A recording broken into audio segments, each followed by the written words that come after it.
To promote their third album, the band embarked on a major European tour. When they reached Munich, Peter was greeted by some unexpected fans. Certainly John McVie would fully blame an event in Germany where Peter took some more drugs and for sure never really came back from that, to our recollection, and John is to this day absolutely furious with these people.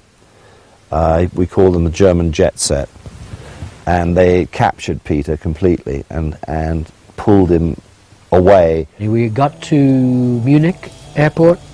All of a sudden these people showed up. I don't know if it was 2 or 3, but I remember the 2 of them specifically. A very beautiful girl, I mean, like model actress looking, dressed in this black velvet, and whoa, and this guy next to her, and he looked like a John Lennon. He had his wire-rimmed glasses and a cape, and they met Pete right there. It looked like it had been arranged somehow, and it was kind of unspoken. I thought, well, maybe Mick and them know something about these people. They didn't acknowledge any of the rest of us. They were very rude. The reality was that Peter was already set to leave Fleetwood Mac, pretty much. But my God, this was like the final nail in the coffin, which of course we related to as a band. So they came to the gig, kind of like they looked at the rest of the band in disdain.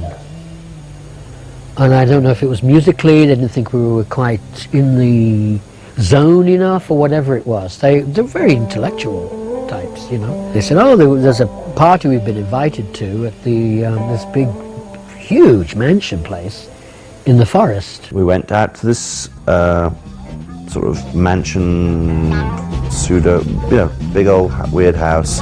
And so we're driving into there, and finally we come to this place.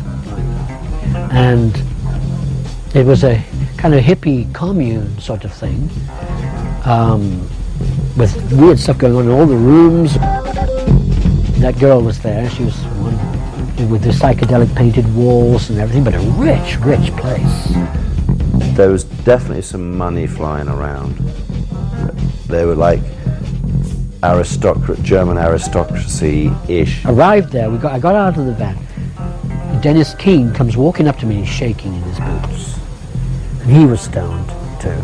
He comes up to me and he goes, it's so weird out there. Don't go down there, Jerry. Don't go down there. Pete is weirding out big time. The vibes are just horrible, you know. I didn't realise what was going on until I tried to talk to someone and didn't realise they were German. And I was on this trip and I didn't understand what was going on. Then I see Pete in this studio playing this guitar with all these, you know, it was like mayhem. Pete was laughing and, you know, he thought it was great. Dennis Keane, I have some recollection of him being somewhat trying to be the responsible sort of road manager guy. It's like, come on, it's time to go. But in truth, they started sort of getting to us as well. And then as like anything else, it wears off, and if you're not, if you can wear off with it, then you know what's going on, you're aware of it. And that's immediately I said, well, we got to get out of here. He was practically in tears. I tried to kind of, you know, reassure him, look, you know, God is in control, he can keep, you know, I did my best, you know, but it was really weird. And the music coming up from below, down there, it was bad news. So I really was, you know, can't play with no one listening, or enjoy myself, or whatever it was. I got the sound, interesting sound, curious sound. They definitely knew who they wanted to be with, you know, and nurture, and they had a music thing going on there, and Peter was the man. And I believe they were some sort of cult. That is what they do.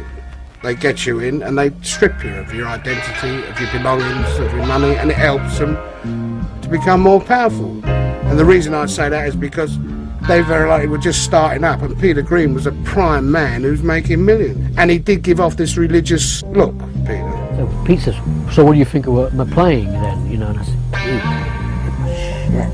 It sounded like out of the pits. But he said, well, okay, that's what you think. He said, that's the most spiritual music I've ever played in my life. I had a good play there. It was great. I recorded that. Or I didn't record it, someone recorded it. And they gave me a tape. And that one girl was there. She was taking nude photographs in one room. The chap who John has a distinct disdain for had an incredibly beautiful girlfriend or wife. Stunning. And it was all very, yeah. There's other people playing along, and then playing with a few of us just falling around. And it was great. I didn't know where we were. But when we used to play Europe, I'd always have a box of matches or the key of the hotel, so I knew. That's how I phoned the manager up and said, you've got to come down and get us out of here. A couple of times I'd look and he'd be sitting in the back of the car with Danny, and he'd like this, and Danny would do it, and he would be on the other side, but it's like this, together. And I can't remember how this, they were locked in something together, and it wasn't good. Peter Green and Danny Kirwan both went together to that house in Munich. Both of them took acid, as I understand it. Both of them, as of that day, became seriously mentally ill. I think it's too much of a coincidence for it to be anything other than taking drugs. It's as of that day, and I think if you speak to Mick and John and Jeremy, they would tell you exactly the same story. You know. For me, yeah, I think that was the fork in the road. Buggers. After the cathartic experience of Munich, Peter was growing more disillusioned with the constraints of the band, and during the European tour, he finally decided to leave.